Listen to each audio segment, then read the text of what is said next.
Well, today we are talking to two different business women whose business idea was sprouted during the same event, a hens party. One is an online hens party organiser, the other a staff booking service specialising in what she calls intelligent and mannered and hunky men. So let's get to the first, Sucheta Kotwal from hens.com.au. Sucheta, thank you very much for your time. Thank you, Richard. Where did the idea to start Hens come from? It actually came when I was planning my own wedding. I wanted to do something a little bit unique and a bit different. I went online and I just couldn't find venues or services for the sort of thing that I wanted to do. So I decided I'd go out and create a little directory for hens parties myself. So it came from a personal experience. I mean, you needed the service. I did, that's right. What was out there? The standard sort of stuff, you know, pub crawls, bus tours, that sort of thing. And I really wanted something a bit more classy and a bit more sophisticated. So that was where it all came from. Okay, so what was your experience as a hen? Oh, it was gorgeous. My girlfriend organised a lovely high tea down at the Park Hyatt in Sydney. Gorgeous views out to the Opera House, three-tiered cakes and sandwiches and champagne. It was all very gorgeous, not a veil in sight and very civilised. Out of curiosity, how did your girlfriends organise that party? Well, I'm a bit of a control freak, to be fair, so I gave her a few options. And she was looking... being your own boss then? Yeah, exactly. She was looking at a few different venues in Sydney, but there were issues with not being able to accommodate the numbers we had, not open on the times that we wanted it. So it was actually quite a stressful situation for her, I would imagine, too. In terms of organising a hens party, if you're doing it yourself, what do you think are the biggest issues in terms of organising it?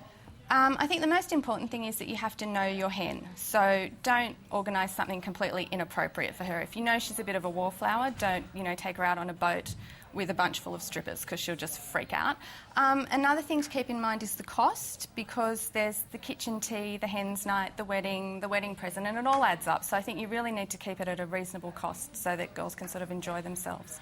Okay, so say I won't say I'm a hen, say my partner's a hen or they want to organise a party.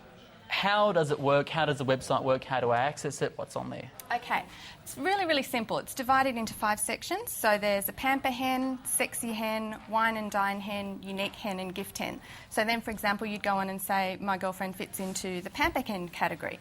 You click on that category, you click on the state that you're in, and a whole list of options will come up. So then you just go down to each individual advertiser, you click on it, takes you to their website, and you can browse through it at your own leisure. Okay, so what kind of activities do you offer?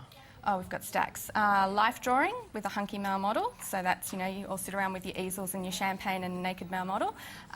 Tarot card reading parties are really taking off at the moment. Belly dancing lessons, pole dancing, yoga and surf retreats. There's sort of an endless amount on there. Something for everyone. So in terms of these services and products then, how did you find them and how did you convince them or what's the relationship with them and being on your website as well? Okay, that's actually my favourite part of the job, because my job is to source all of these advertisers. So I guess I'd like to think of the things that I'd like to do or the sort of things that my target market would like to do. So I do a lot of approaching businesses and sort of selling them into the hens market is used. Yeah, absolutely. Cold calls, emails, I also keep my eye out in the media to see what's happening and what could be a cool girly event. Okay, what are your favourites? Oh, I'm still a bit of a high tea fan. And cocktail making classes, they're really cool at the moment. There's one down at the Zeta Bar, and you all rock up and learn how to make cocktails and have a good evening. Okay. In terms of the process of web building, because I guess that's the first access point for a consumer or a possible customer, how hard was building the website? What kind of experience did you get and what kind of help did you need to get if you needed some help? It was extremely challenging. I had a really good idea of how I wanted the site to look and the feel and the colours and the prettiness and all of that sort of thing, but I didn't really know much about the functionality of the site. So I was lucky enough to find a fantastic IT guy. He helps me a lot and he really guided me through that process of how to make it pretty but functional as well.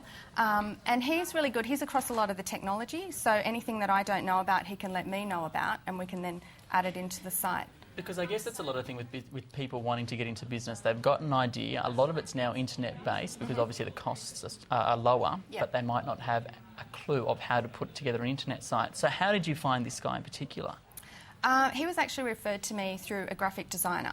So, and they do a lot of work with businesses, and they also specialise in content management system, which is basically, it means that I can make all of the changes on my site myself. So I'm not reliant on a graphic designer to change a comma into a full stop and then charge me whatever it costs to do that. So I can update my content regularly, update all the images. It's all sort of in my own hands, which gives me incredible freedom. So to set up a website initially, just a website like yours, how much does it cost you? How much did you have to outlay?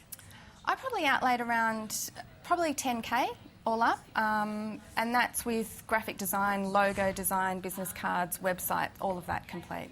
Okay. So the business, how was it initially funded? Self-funded, completely self-funded, and still is. So it's, it